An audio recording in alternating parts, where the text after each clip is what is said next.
सारे जग की माता है, राम कृष्ण की प्यारी गैया। ऐसे लोग व्यसन मुक्त हो गए। इस्कॉन वाले लोग तंबाकू नहीं, बीड़ी नहीं, चाय नहीं, कॉफी नहीं, पान नहीं। और हम लोग अपने को साधु कहने वाले, महात्मा कहने वाले लोग बिना चाय पिए हमारा काम नहीं चलेगा।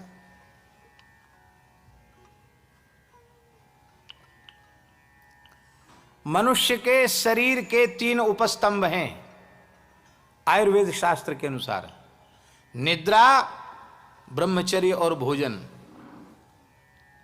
चाय कितनी लाभकारी है हम नहीं कह सकते, पर निद्रा, ब्रह्मचर्य और भोजन तीनों की रुचि को वो समाप्त कर देती है। निद्रा समाप्त हो जाती, नींद कम आती है चाय पीने वाले लोगों को, बढ़िया नींद नहीं आती, सुख निद्रा नहीं आती। नींद आ रही हो, कड़क चाय पी लो, नींद खत्म। आंतें कमजोर हो जाती हैं, भूख अच्छी नहीं लगती, पाचन शक्ति खराब हो जाती है। और तीसरा, चाय पीने वाला उसका ब्रह्मचर्य नष्ट होता है। मूत्र में ही उसके धातु का क्षय होने लग जाता है, उसको पता नहीं चलता। चाय पीने वाले लोग बहुत नुकसान की चीज है। भारत जैसे पवित्र देश के लिए चाय अभिशाप है।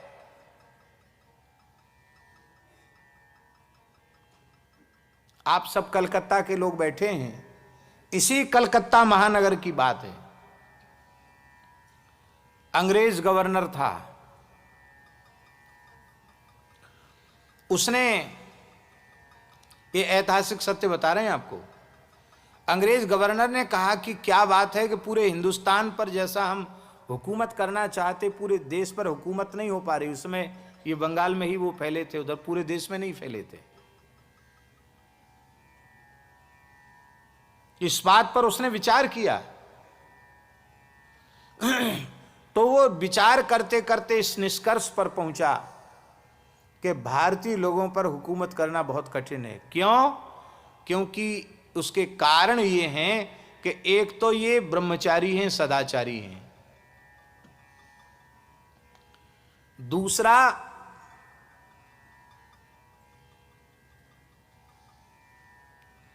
ये बहुत शक्ति संपन्न है, एक पत्नी व्रत हैं, सदाचारी हैं, ब्रह्मचारी हैं और बहुत ताकतवर हैं।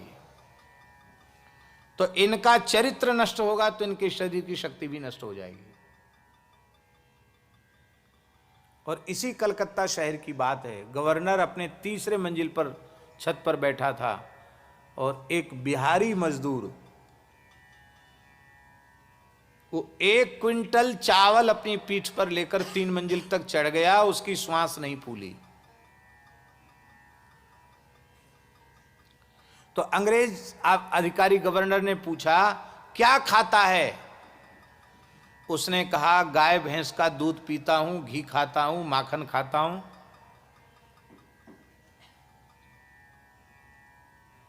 वो एक पत्नी व्रत था। बच्चे कितने हैं? वो बता दी उसने, 5-7 बच्चे थे उसके। कहाँ के हो? बिहार के हो। कहा, यहाँ क्या करते हो? मेहनत मजदूरी करते हैं। और क्या काम करते हो? बोले, हमारे पास छोटी सी क्या कहते हैं, गौशाला, खटाल कहते हैं यहाँ, क्या कहते हैं, तो गौशाला हमारी है छोटी सी, और उसी से हम अपना दूध घी खाते हैं, कुछ बेच लेते हैं, उसी से अपना काम चलता हमारा। कितना पढ़ा है? बोले, कुछ नहीं पढ़ा लिखा, कुछ नहीं।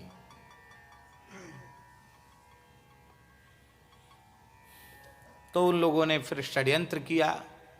कितनी उम्र है तेरी? उस बुढ़े से पूछा। उसने कहा, 81 ऊपर। क्या कहा?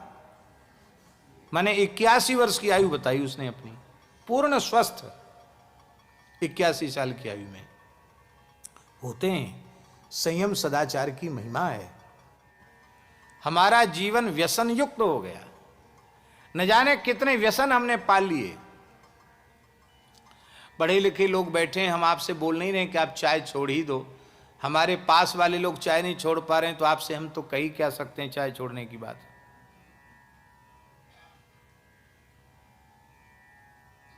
लेकिन एक बात हम आपको निवेदन कर रहे हैं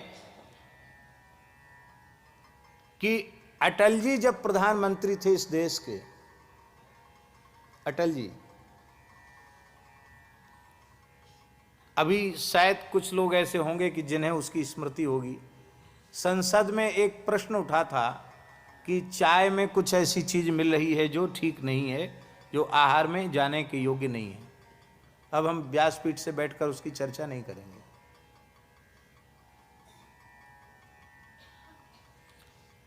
और उस दिन की संसद की बहस में स्वीकार किया गया था कि इसमें क्या चीज मिलती है।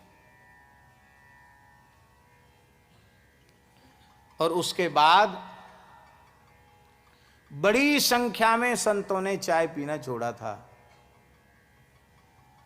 हमारे पूज्य महाराज जी के, भक्तमाली जी के पास भी बड़े बूढ़े संतों को ठंड में कुछ थोड़ी चाय बन जाती थी। महाराज जी ने कहा भाई देखो अखबार में निकल गया, तुमको पता होगा। उसके बाद महाराज जी ने काढ़ा ही चलाया, चाय बंद कर दी। हमारी आपसे प्रार्थना है, जो व्यापार करते हैं वो करें चाय का व्यापार, पिएं चाय। लेकिन यदि आप अपने शरीर को स्वस्थ रखना चाहते हैं तो हम आपको इतना बढ़िया, हमारे जड़खोर से तो बनी भई है, पर वो हम कहेंगे तो आप कहेंगे कि आप अपना देसी काढ़ा बेच रहे हैं, इसलिए हम आपको बताते हैं, आप खुद बना लीजिए। सौंठ, मिर्च, पीपर, त्रिकटु जिसको कहते हैं, सौंठ, काली मिर्च और पीपल, दालचीनी, तेज पत्ता, बड़ी इलायची, लौंग, छोटी इलायची, इनका मिश्रण, इनको कूट कपट चक्र छान लीजिए। और बहुत अच्छी बात हो कि उसमें अर्जुन की छाल भी मिला सकते हैं। अर्जुन की छाल जो हार्ट के लिए बहुत अच्छी चीज़ है, उसको भी चूर्ण करके मिला लीजिए और उसका काढ़ा बनाकर, यदि आपको शुगर नहीं है तो चीनी भी डाल सकते हैं, दूध भी आप जितनी इच्छा उतनी दूध डालें और उसको आप लें। कितना लाभ होगा आपको, बहुत लाभ होगा आपको उससे। चाय से कोई लाभ नहीं है, छोड़ देनी चाहिए चाय।